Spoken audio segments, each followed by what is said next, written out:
Another abstract piece? My father's voice dripped with disdain as he surveyed my latest painting. Sophie, when are you going to grow up and do something real with your life? I continued cleaning my brushes, refusing to let him see how much his words stung. The studio I'd built in my small apartment was my sanctuary, even if my parents saw it as just another sign of my failure to meet their expectations. This is real, Dad, I said quietly. My work is selling well. He snorted, adjusting his perfectly tailored suit.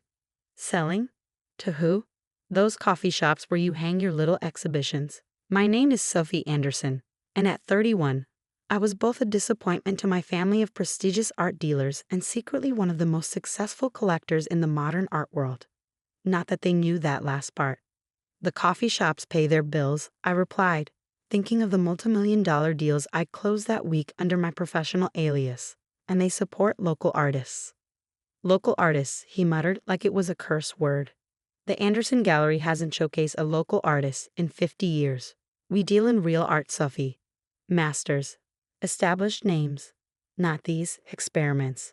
I looked at my painting, an intricate exploration of light and shadow that would sell for more than my father's gallery made in a month, once I revealed it under my professional name.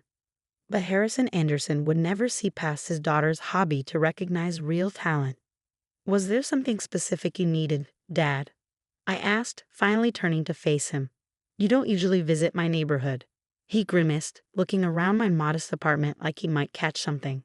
Your mother wanted me to remind you about the gallery's anniversary gala next week. She expects you to attend. And Sophie, his eyes narrowed. Please dress appropriately. No paint-stained jeans or artistic statements. I know how to dress for a gala, I said, suppressing a smile as I thought of the designer gown hanging in my other apartment, the one my parents didn't know existed. Good, and try to be pleasant. We're having some very important collectors attending. The gallery's future could depend on making the right impression. That caught my attention. Harrison Anderson never admitted to needing anything, especially not good impressions. Is everything okay with the gallery? Fine, he said too quickly. Just the usual market fluctuations. Nothing for you to worry about with your alternative career path. After you left, I immediately called Maya, my business partner and the only person who knew both sides of my life. The great Harrison Anderson actually admitted to needing good impressions. Maya let out a low whistle. Things must be worse than we thought. Run the numbers again, I instructed. Everything about the Anderson Gallery, sales, acquisitions, market position. And Maya, be thorough. You got it, boss. Want me to check your parents' personal finances too? I hesitated. Investigating my own family felt wrong. But I'd learned the hard way that sentiment had no place in business. Yes, discreetly. Always am. By the way, that last piece you finished, Matsuda called again. He's offering 7 figures, sight unseen. I glanced at the painting my father had dismissed. Tell him it's not for sale yet. I have a feeling we might need it for something else. The next few days passed in a blur of activity. While my parents thought I was playing artist in my studio, I was actually managing a global art empire. Under the name S.A. Blake, I built one of the most influential collections of modern and contemporary art in the world. The irony wasn't lost on me. My parents worshipped S.A. Blake, had tried repeatedly to court him for their gallery. They never suspected that their disappointment of a daughter was the mysterious collector they so desperately wanted to impress. Maya's report arrived the night before the gala, and it was worse than I'd imagined. They're underwater, she explained during our secure video call. The gallery's been losing money for years. Your father's been covering it with personal funds, but, those are running out too. They've mortgaged everything. The gallery, their house, even their private collection. One more bad quarter and it all collapses. I sat back, letting the information sink in. The Anderson Gallery had been a cornerstone of the art world for 3 generations. My grandfather had built it from nothing. My father had elevated it to international prominence, and now, how did they let it get this bad? Maya's image flickered as she shuffled through documents. Multiple factors. They're still operating like it's 1990, all overhead, no digital presence. They've missed every major trend in contemporary art. But mostly, they're stuck in the past, showcasing the same established names while ignoring emerging talents. Everything I've been trying to tell them for years, I murmured. Exactly. The markets change, but they haven't. These days, collectors want to discover new artists, not just buy another Picasso. I thought of all the talented artists I'd discovered in those coffee shops my father sneered at. Many of them were now represented by my company, their work selling for small fortunes to collectors who appreciated innovation. What are their options? Without immediate intervention, bankruptcy within 6 months. Best case scenario, they're forced to sell the gallery. Worst case, they lose everything, including their reputation. I stared at my painting, the one Matsuda wanted to buy. Send me everything: financial records, market analysis, potential strategies. And Maya, get the lawyers ready. I think it's time for S.A. Blake to make an appearance. You're going to reveal yourself? No, I smiled. I'm going to save them. They just won't know it's me doing the saving. The morning of the gala, I prepared myself carefully. The dress I'd chosen, a classic Valentino in midnight blue, was elegant enough to meet my mother's standards while still allowing me to blend into the background. I wanted to observe tonight, not draw attention. My phone buzzed with a text from Maya. Paperwork ready. Sure you want to do this? Yes, I replied. Time to show them what local art can really do. The Anderson Gallery was housed in a magnificent historic building downtown. Its classical architecture a testament to old money and established tastes. As I walked up the marble steps, I remembered all the times I played here as a child, dreaming of having my own work displayed on these hallowed walls. Sophie, my mother's voice cut through my nostalgia. Thank goodness you're early, and you look suitable. Diana Anderson was the epitome of sophisticated grace, her silver hair perfectly styled and her designer dress impeccable. She air-kissed my cheek, careful not to smudge her makeup. The caterers are setting up in the East Wing, she said, already dismissing me. Make sure they don't touch any of the displays. Actually, Mom, I thought I'd look around first. It's been a while since I've seen the new acquisitions. She waved distractedly, her attention caught by arriving staff. I took advantage of her distraction to slip away, beginning my careful assessment of the gallery. The main hall was exactly as I remembered, grand, imposing, and hopelessly outdated. Masterpieces worth millions hung in predictable arrangements, their impact dulled by familiarity. There was nothing here to excite modern collectors, nothing to suggest the gallery understood contemporary trends. Doing a little reconnaissance? I turned to find Thomas Chen, my father's gallery director, watching me with knowing eyes. Thomas had always been kind to me, even when I was just the owner's rebellious daughter. Just admiring the classics, I said carefully. He glanced around before lowering his voice. Your father's worried. Won't admit it, of course, but this gala, it's more than just an anniversary celebration. Oh? Several major collectors are coming tonight. Your father's hoping to secure some significant investments. He paused. S.A. Blake was invited. I kept my expression neutral. The mysterious collector, I thought no one knew who they were. No one does. But your father's convinced Blake will appear tonight. He's desperate to make a deal. I thought of the documents Maya had prepared, the plans I'd spent all week perfecting. And if Blake doesn't show? Thomas sighed. Then I fear the Anderson Gallery's days are numbered. The gala began at 8. The gallery's halls filling with the elite of the art world. I recognized many faces, collectors I'd dealt with, artists I'd discovered, critics who'd unknowingly reviewed my work. All of them here to witness either the salvation or the downfall of one of the industry's most established institutions. My father was in his element, moving from group to group with practiced charm. But I could see the tension in his shoulders, the way his eyes kept darting to the entrance. Anything? He asked Thomas during a brief lull. No sign of Blake, Thomas replied. But the night is young. I checked my phone. Maya had everything in place. The offers, the contracts, the carefully crafted story that would explain S.A. Blake's interest in saving the Anderson Gallery. Sophie, my mother's sharp voice interrupted my thoughts. Stop hiding in corners. The Prescotts want to hear about your artistic endeavors. I suppressed a sigh and followed her to where Albert and Margaret Prescott held court. They were old family friends and significant collectors, though they'd never looked at my work. Still painting, dear? Margaret asked with carefully crafted concern. How persistent of you. Someone has to make the art that fills these walls, I replied mildly. Albert laughed as if I told a particularly naive joke. Yes, well, some art belongs in galleries and some belongs in other venues, like the private collections of discerning buyers who recognize talent regardless of name or pedigree. I thought but didn't say. The evening wore on, and I could see my father's composure cracking. Several potential investors had already made their excuses and left. The great S.A. Blake had not appeared. "It's over," I overheard him tell my mother in a quiet corner. "Without Blake's investment.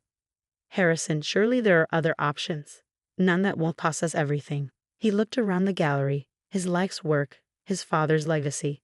"Maybe it's time to accept that the world has changed. We just didn't change with it." I slipped away, finding a private spot to make a call. "Ready?" Maya asked. "Send it." Moments later, my father's phone buzzed. I watched as he read the message, his face transforming from despair to disbelief to desperate hope. "Diana," he called. "Blake's representative is coming, tomorrow morning." The gallery erupted in excited whispers. Everyone knew what this could mean. "See," my mother said, patting his arm. "All your worrying for nothing. Say Blake would never let the Anderson Gallery fail." I smiled, thinking of the papers waiting in Maya's office. My parents had no idea how right they were, or why. The next morning, I arrived at the gallery early, wearing my starving artist uniform of paint-stained jeans and an oversized sweater. My father barely noticed me as I slipped in, too busy preparing for his meeting with S.A. Blake's representative. "Sophie, not now," he said distractedly when I tried to speak to him. "Blake's team will be here any minute. We need everything to be perfect." I watched him adjust a painting that was already perfectly straight. "Dad, maybe we should talk about—" Later, he cut me off. "Whatever little project you're working on can wait. This is important." Right on cue, Maya walked through the front doors of the gallery. She looked every inch the high-powered art world attorney in her tailored suit and sleek briefcase. No one would ever connect her to the bohemian art consultant who helped me discover new talents in underground galleries. "Mr. Anderson," she extended her hand. "I'm Margaret Chin, representing S.A. Blake." My father practically tripped over himself to shake her hand. "Yes, yes. We're so honored. Please come this way to my office." I followed them, unnoticed as usual. My mother appeared from somewhere, her perfect mask of composure slightly cracked with anticipation. "Sophie," she hissed, "don't you have somewhere else to be?" "Actually," Maya said smoothly, "Ms. Anderson should join us. This concerns her too." My parents exchanged confused looks but didn't argue. In their minds, Blake's representative must have her reasons, even if they couldn't understand them. My father's office was a testament to old-world luxury, leather-bound books, antique furniture, and prized artworks covering every wall. Maya took it all in with professional interest, though I knew she was mentally calculating how much it would all bring at auction if necessary. "Before we begin," Maya said, setting her briefcase on the desk, "I need to clarify something. This meeting isn't just about saving the Anderson Gallery, it's about transforming it." "Transforming?" My father frowned. "I don't understand. Our gallery has a certain reputation." "A reputation that's killing it," Maya interrupted gently. "Mr. Anderson, your gallery is 3 months away from bankruptcy. Your traditional model isn't working anymore." The color drained from my father's face. "How did you—" "Say Blake has been watching your gallery for some time," Maya continued. "We've seen its decline, but we've also seen its potential. With the right changes, the Anderson Gallery could become a bridge between classical and contemporary art." My mother grabbed my father's hand. "What kind of changes?" Maya opened her briefcase and began laying out documents. "First, a complete financial restructuring. Blake will purchase the gallery's debt and invest significant capital for modernization." "Purchase our debt." My father's voice was faint. "All of it," Maya confirmed. "The gallery, the mortgages, everything. In exchange, Blake wants 2 things: 51% ownership and complete creative control over the gallery's new direction." "Control?" Now my father's voice rose sharply. "This gallery has been in my family for generations. We have standards, traditions that are bankrupting you," Maya said firmly. "Mr. Anderson, this isn't a hostile takeover. It's a rescue mission. Blake wants to preserve your legacy while bringing the gallery into the modern era." I watched my father struggle with this, his pride warred with his desperation, his fear of change battling his fear of losing everything. "What?" He swallowed hard. "What exactly would these changes entail?" Maya pulled out a tablet, bringing up images of modern gallery spaces, a complete renovation of the East Wing to showcase emerging artists. Digital installations, interactive exhibits, a strong online presence, and most importantly, a new curator who understands both classical and contemporary markets. My mother gasped. Replace Thomas?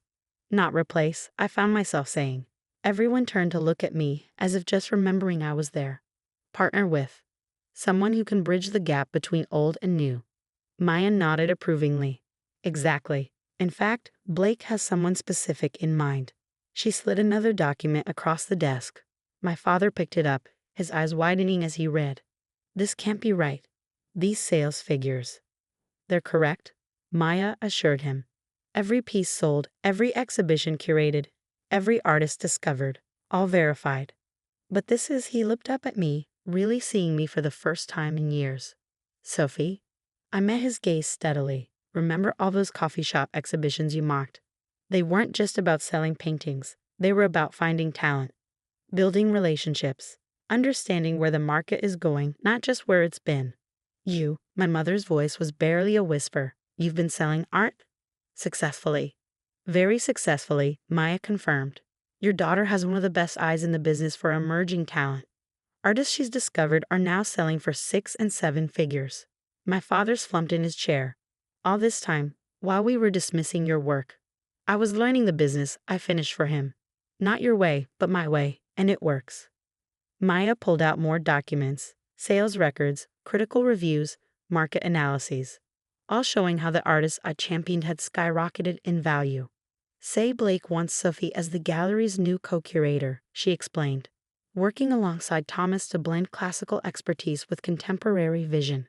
Blake knows my work, I asked, playing my part. Blake knows everything about the art world, Maya said with the smallest wink, including who really understands it. My parents were silent for a long time, looking through the documents. I could see them struggling to reconcile their image of their disappointing daughter with these proof of my success. Finally, my father looked up. Why didn't you tell us? Would you have listened? I asked quietly, or would you have dismissed it as another hobby, another sign that I wasn't living up to the Anderson name? He flinched. We only wanted what was best for you. No, I corrected him gently. You wanted what was best for the gallery, what fit your vision of success. You never asked what I wanted. And now, my mother asked, what do you want now? I looked around the gallery, the place that had shaped my childhood, taught me to love art in all its forms. I want to save this place, but not by living in the past. The art world is changing. We need to change with it. Maya cleared her throat. The contracts are ready if you want to review them. Blake's offer expires at the end of the week. My father picked up his reading glasses, then hesitated. This curator position, you'd accept it. Work with us, not against us. I've never been against you, Dad. I just saw possibilities you couldn't see. He nodded slowly. And Blake? Why remain anonymous? Why not meet with us directly? Maya smiled diplomatically. Say Blake prefers to let the art speak for itself. Success isn't always about being seen. The next few hours were a blur of negotiations and signatures. My parents' lawyers were called, documents were reviewed, and slowly the future of the Anderson Gallery took shape. By evening, it was done. The gallery was saved, though transformed. My parents had surrendered control but secured their legacy, and I had finally found a way to bridge my two worlds. There's one more thing, Maya said as we prepared to leave. She pulled out a single canvas, carefully wrapped. My father unwrapped it slowly, his eyes widening as he revealed my latest painting, the one he'd dismissed in my studio. Blake would like this to be the first piece displayed in the gallery's new contemporary wing, Maya explained, as a symbol of the transition between old and new. This is, my father studied the painting with new eyes. This is extraordinary, Sophie. The complexity, the technique. How did we not see it? Because you weren't looking, I said simply. You saw what you expected to see. My mother touched the canvas gently. Blake wants this piece, but would he rather keep it? Your first major gallery showing? I smiled, thinking of all my work that had already sold for small fortunes under different names. Something tells me there will be more pieces to come. After Maya left, my parents insisted I stay for dinner. We sat in my father's office, surrounded by the art that had shaped our lives, and really talked for the first time in years. We were wrong, my father said finally. About you, about art, about everything. Can you forgive us? There's nothing to forgive, I assured him. We all had to learn to see things differently. Over the next few months, the Anderson Gallery underwent its transformation. The East Wing was renovated into a stunning contemporary space. Digital installations attracted younger collectors. Our online presence grew exponentially. And through it all, my secret remained safe. Say Blake continued to collect and influence from the shadows, while Sophie Anderson emerged as a respected curator with an eye for new talent. 1 year after the gallery's transformation, we hosted a special exhibition. Bridging Worlds showcased classical masterpieces alongside contemporary works, demonstrating how tradition and innovation could coexist beautifully. The centerpiece was my painting, the one that had started it all. Now valued at over $1 million, it drew collectors and critics from around the world. I still can't believe S.A. Blake saw your potential before we did, my father said during the opening, watching as another wealthy collector admired my work. I smiled, thinking of the latest acquisition I'd made under Blake's name. Sometimes the most valuable things are hidden in plain sight.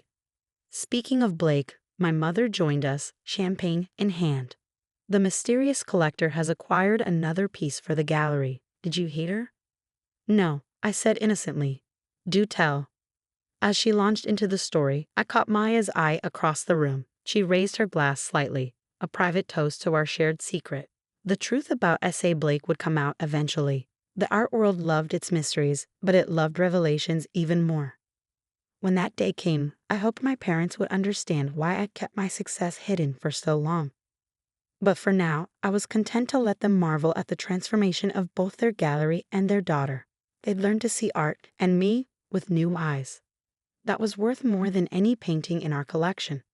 To new perspectives, I said, raising my glass. To family, my father added. To art, my mother finished. To all of it, I thought. To hidden talents and second chances.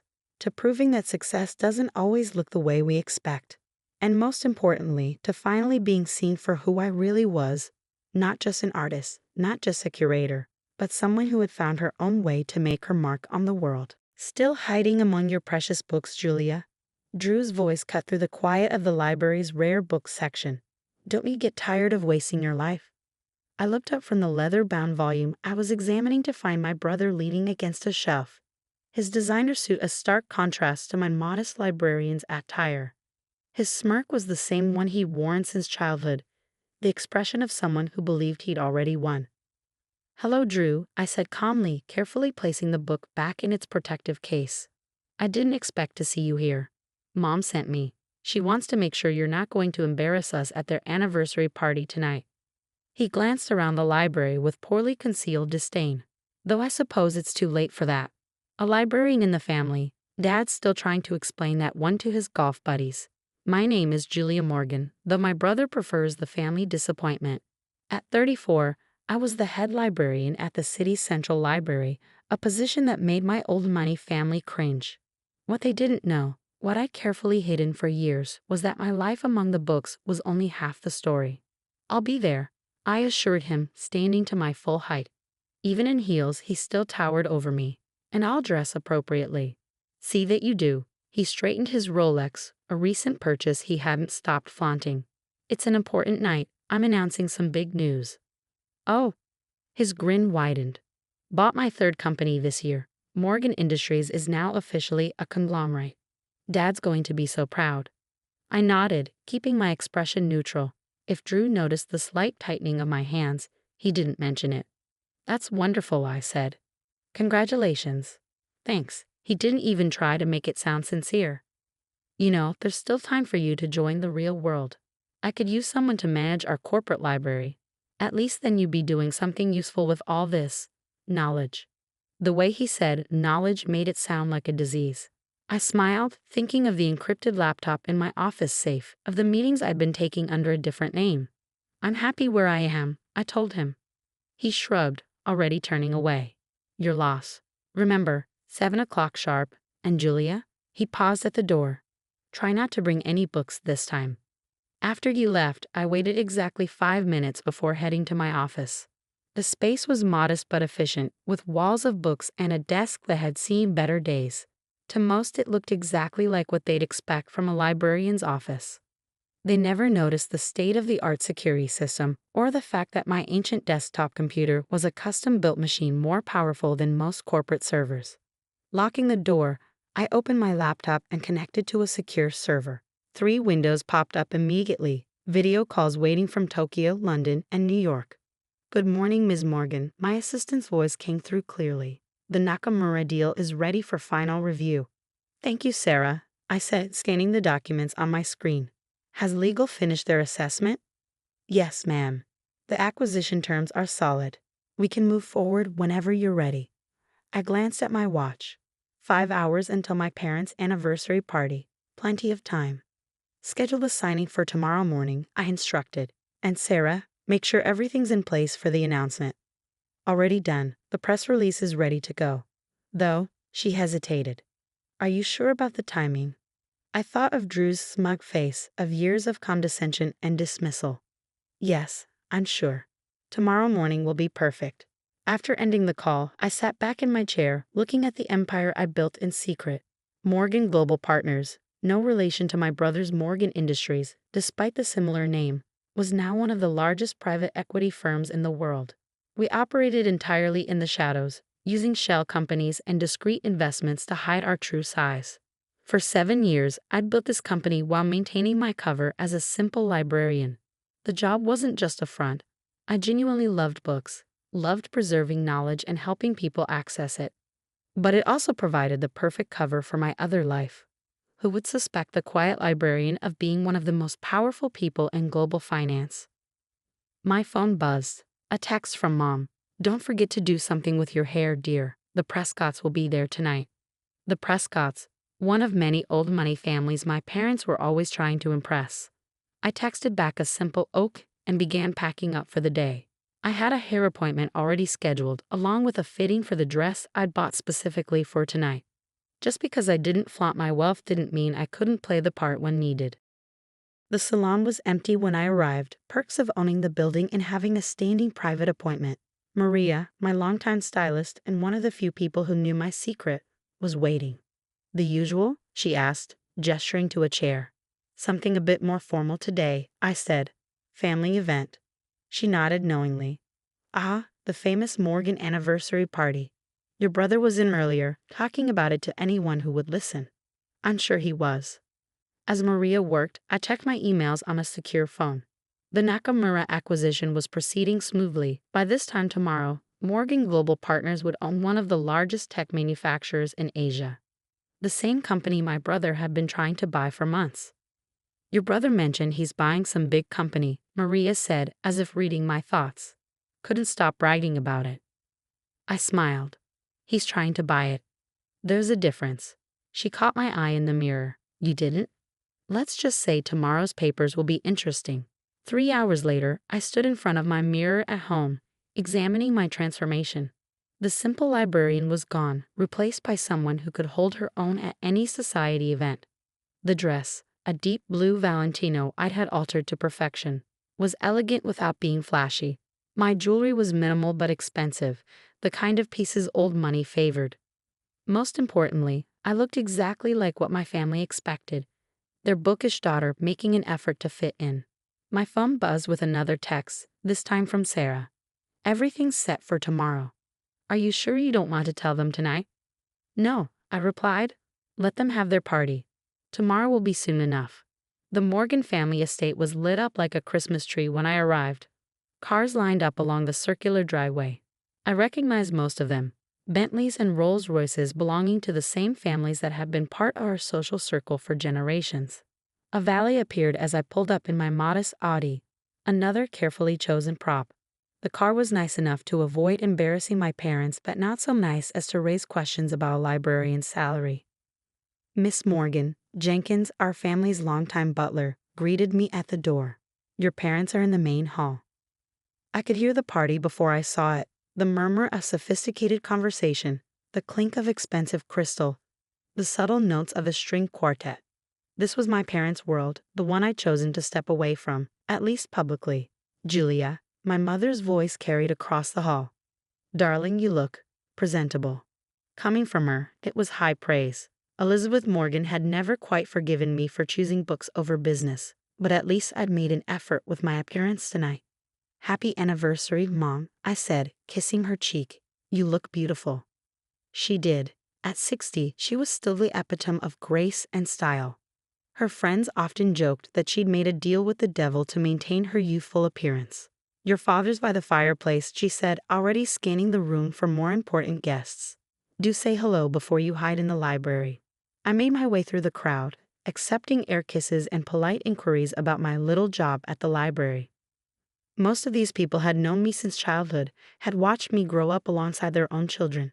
None of them understood my choices. There's my girl. Dad's voice boomed as I approached. He was holding court with his usual crowd, golf buddies and business associates who'd been part of his life for decades. Come here, let them see you. I submitted to his enthusiastic hug, noting the slight slur in his words. He'd started the celebrations early, as usual. Still working with those books? Harold Prescott asked, his tone making it clear what he thought of such an occupation. Still working with those books, I confirmed. Someone has to preserve knowledge for the next generation. They laughed, the indulgent chuckle of people humoring what they saw as a harmless eccentricity. Speaking of the next generation, Dad said proudly, "Where's your brother? He's got some big news to share." As if on cue, Drew appeared, champagne in hand. He changed into an even more expensive suit, his Rolex catching the light as he gestured. "Everyone," he called out, his voice carrying across the hall. "I'd like to make an announcement." The room quieted, all eyes turning to him. Drew lived for moments like this, had always thrived on being the center of attention. "As some of you know, Morgan Industries has been growing rapidly this year," he began, playing to his audience. "Today, I'm proud to announce that we're on the verge of our biggest acquisition yet. By this time next week, we'll own Nakamura Tech." The room erupted in applause. Dad beamed with pride, Mom dabbed at her eyes with a monogrammed handkerchief. I sipped my champagne and waited. "Of course," Drew continued, "the deal isn't quite final yet, but my sources tell me it's just a matter of time. The papers are ready to sign." "That's wonderful, son," Dad exclaimed. "Always knew you had it in you, a real businessman, just like your old man." Drew basked in the praise, accepting congratulations from all sides. Finally, his gaze fell on me. "What do you think, little sister?" he asked, his tone dripping with condescension. "Ready to admit you backed the wrong horse." I met his eyes calmly. I said carefully, "that you shouldn't count your chickens before they're hatched." He laughed and others joined in. "Always so cautious, Jules. That's why you'll never be more than what you are. Hiding in your library while the rest of us build empires." Perhaps, I agreed mildly, but at least I understand the value of due diligence. His eyes narrowed slightly. Drew had never liked it when I used big words, seeing it as a challenge to his intelligence. "Due diligence?" he scoffed. "I've got the best lawyers in the business. Everything's taken care of." I just smiled and raised my glass. "Then I guess we'll all see tomorrow, won't we?" He frowned, catching something in my tone, but before he could press further, Mom was calling everyone to dinner. The dining room was a masterpiece of old-world elegance, gleaming mahogany, priceless china, crystal that had been in the family for generations. I took my assigned seat, noting with amusement that I'd been placed at the far end of the table, well away from any important guests. As the first course was served, Drew held court from his position near Dad, regaling everyone with tales of his business prowess. I kept quiet, responding politely when addressed but otherwise focusing on my food. "I just don't understand," Mrs. Prescott said from beside me, her voice low. "You were always so bright in school. You could have done anything. Why waste your life with books?" I considered how to answer. In 12 hours, everything would change. But for now, I had a role to play. "Books are never a waste," I said simply. "They teach us that things aren't always what they seem." She shook her head, clearly disappointed by my response. "Well, at least your brother is upholding the family name. Though it must be hard, watching him succeed while well, it's not as hard as you might think." The rest of dinner passed in a blur of subtle insults and backhanded compliments. I'd grown used to it over the years, had learned to let it roll off me like water. As dessert was being served, Drew stood again, calling for attention. "I'd like to propose a toast," he announced, raising his glass. "To Mom and Dad, who taught me everything I know about business, who showed me what real success looks like." He paused, his eyes finding me. "And to my sister, who proves that not everyone is cut out for the family business." The room chuckled politely. I raised my glass with the others, thinking of the documents waiting to be signed, of the press release scheduled for morning. "Enjoying the party?" Drew asked later, cornering me by the dessert table. "It's lovely," I replied. "Mom and Dad must be so proud." "They are." He straightened his tie smugly. "Though it would have been nice if both their children had amounted to something." I selected a chocolate truffle, examining it carefully. "You know, Drew, success isn't always about making the most noise." He snorted. "No? Tell that to my bank account. How much does a librarian make these days anyway?" "Enough to buy those shoes." I glanced down at my Louboutins, another carefully chosen piece of my costume. "I'm good with money." "Right." He finished his champagne in one gulp. "Well, this has been fun, but I should mingle. Big day tomorrow after all. That Nakamura deal isn't going to close itself." As he walked away, I pulled out my phone and sent a quick text to Sarah. "Everything ready for morning." Her response was immediate. "All set. Press release goes out at 9 a.m. sharp. Want me to send you the final numbers?" "No need," I replied. "I'll see them in the papers with everyone else." The party began winding down around midnight. I said my goodbyes, accepting one last round of condescending comments about my career choices. "You really should consider Drew's offer," Mom said as I kissed her cheek. "A corporate library would be so much more appropriate." "I'll think about it," I promised, knowing I would do no such thing. As I drove home, I thought about how different tomorrow would be. For 7 years, I'd maintained my cover, building my empire in secret while my family dismissed me as the disappointing daughter who'd chosen books over business. Tomorrow, they'd learn just how wrong they'd been. The next morning, I arrived at the library precisely at 8, just as I had every day for the past 7 years. My sensible shoes echoed through the marble halls as I made my way to my office, nodding at the early morning regulars who never questioned why the head librarian kept such strict hours. Sarah was waiting for me, her tablet in hand. In the library, she played the role of my assistant librarian perfectly. Outside these walls, she was the COO of Morgan Global Partners and one of the sharpest business minds I ever met. "Everything's ready," she said quietly as we entered my office. "The lawyers are gathering in Tokyo. Press release goes out in 45 minutes. I set my bag down and powered up my secure laptop. "Any word from Drew's team?" "They're still expecting to close the Nakamura deal this morning. Your brother's lawyers are setting up in their offices right now." I smiled, imagining Drew's face when he realized what was about to happen. Let's give them a few more minutes of hope. At precisely 8:55, my private line rang. "Ms. Morgan," Mr. Nakamura's translator said, "everyone is in position." "Excellent. Let's proceed." The next few minutes were a blur of signatures and confirmations. By 9 a.m., Morgan Global Partners officially owned Nakamura Tech, along with its subsidiaries, patents, and cutting-edge technology division.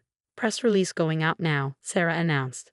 I pulled up several news sites on my screen, watching as the story broke across multiple platforms simultaneously. Breaking: mystery buyer acquires Nakamura Tech. Global finance giant Morgan Global Partners reveals identity of founder. Wall Street stunned as library sciences expert named as business mogul. My phone started buzzing immediately. The first call, predictably, was from Drew. "What the hell is this?" he demanded without preamble. "Some sick joke?" "Good morning to you too, brother," I replied calmly. "I take it you've seen the news." "This is impossible," he sputtered. "Morgan Global Partners. That's not. You're not. The founder and CEO. Actually, I am. Have been for 7 years now. Though I understand your confusion, after all, I'm just a librarian, right?" There was a long silence, broken only by what sounded like papers being frantically shuffled. But I had a deal. The paperwork was ready. "Was it?" I asked innocently. "You might want to check the fine print. Nakamura Tech has been in play for months. We've just been waiting for the right moment to finalize things." "We?" His voice cracked. "Who's we?" "My team, my company, my empire." I paused, letting each word sink in. "You know, The one I built while you were busy mocking my career choices. The line went dead. I looked at Sarah, who was trying to hide her grin. How long until my parents call? She checked her watch. I give it 3, 2. Right on cue, my mother's number flashed on my screen. Julia Elizabeth Morgan. Her voice was shrill enough to crack glass. What have you done? Good morning, Mom. I'm a bit busy at the moment. Perhaps we could discuss this over dinner. Dinner? Dinner? Do you have any idea what's happening? Your father's phone is ringing off the hook. The Prescotts are calling. The club is calling. Everyone wants to know how our librarian daughter secretly built a multi-billion-dollar company. I could hear Dad in the background, apparently trying to field calls of his own. Tell her to get over here right now, he shouted. I have meetings all day, I said, which was true. The acquisition of Nakamura Tech was just the beginning. But I'd be happy to host everyone for dinner at my place tonight. Say, 7 o'clock. Your place. Mom's voice dripped with suspicion. You mean that little apartment near the library? No, I mean my penthouse on Highland Avenue. I'll text you the address. There was a long pause. Highland Avenue, but that's the most expensive building in the city. Is it? I hadn't noticed. See you at 7, Mom. After ending the call, I took a moment to breathe. 7 years of secrets were finally coming to light. 7 years of careful planning, of maintaining my cover while building something extraordinary. Ready for phase 2? Sarah asked. I nodded. Send out the second press release. This one was even bigger than the first. Morgan Global Partners announces merger with East Asian tech giants. Deal valued at $50 billion. The merger had been in the works for months, but we timed it perfectly to follow the Nakamura acquisition. By the time my family arrived for dinner, the business world would be reeling from 2 of the biggest deals of the decade, both orchestrated by the quiet librarian they'd dismissed for so long. The rest of the day passed in a carefully choreographed dance of meetings, interviews, and strategic planning. I gave exactly 1 interview to the Wall Street Journal, explaining how my background in library sciences had actually been perfect preparation for building a global empire. Information is power, I told the reporter, and who better to understand the value of information than a librarian? At 6:30, I left the library and headed to my real office, the top floor of the Highland Avenue building that had been my home for the past 5 years. The penthouse occupied the entire floor, though I'd maintained a small apartment near the library for appearance's sake. My private elevator opened directly into the foyer, where my actual home office put Drew's corporate headquarters to shame. Floor-to-ceiling windows offered a panoramic view of the city, while state-of-the-art technology allowed me to manage my empire from anywhere into space. Sarah had arranged for dinner to be catered by the city's most exclusive restaurant, another establishment quietly owned by Morgan Global Partners. The dining room table was set with the kind of understated elegance that only old money could truly appreciate. At precisely 7 o'clock, the elevator announced my family's arrival. Drew entered first, his earlier swagger replaced by barely contained fury. Mom and Dad followed, both looking shell-shocked. Even Jenkins, who had insisted on accompanying them, seemed unsure how to process the transformation of the family's poor relation into one of the city's wealthiest residents. Welcome to my home, I said, gesturing to the spectacular view. Drink? How long? Drew demanded. How long have you been lying to us? Lying? I moved to the bar, pouring myself a scotch. I never lied about anything. I am a librarian. I do love books. I just happen to run a global financial empire as well. But why? Mom sank onto one of my Italian leather sofas. Why the deception? Why let us think that I was a failure? I finished for her, that I'd wasted my potential, maybe because you never bothered to look past your own assumptions. You saw what you expected to see, the disappointing daughter who chose books over business. Dad was standing by the windows, staring out at the city he thought he knew so well. All this time, he murmured. All those companies we've been reading about, the mysterious acquisitions. That was you, Drew said flatly. Morgan Global Partners. The competition everyone's been trying to figure out. The shadow empire that's been reshaping the market. I smiled. It does have a nice ring to it, doesn't it? Though I prefer to think of it as a knowledge empire. After all, that's what you taught me, isn't it, Dad? Knowledge is power. He turned to face me, and for the first time in my life, I saw something new in his eyes. Respect. The Nakamura deal, he said slowly. How long have you been planning that? About 6 months, though I've owned controlling interest in their subsidiaries for over a year. I looked at Drew. You never wondered why they kept finding reasons to delay your offer. My brother's face went from red to white. You've been playing me. All this time. Not playing, Drew, competing. Isn't that what you always wanted? A chance to prove who was better at business. But it wasn't fair, he exploded. You had inside information, secret resources. Inside information. I laughed. You mean like the kind you get from your golf club buddies? The deals you make on private yachts and exclusive resorts. I set my glass down carefully. I built my empire with nothing but intelligence, hard work, and a deep understanding of how information flows. Everything I learned in my little library job gave me an edge you couldn't see. Dinner is served, a voice announced discreetly. We moved to the dining room, the tension thick enough to cut with one of my sterling silver knives. Mom kept looking around as if trying to reconcile this environment with her mental image of my life.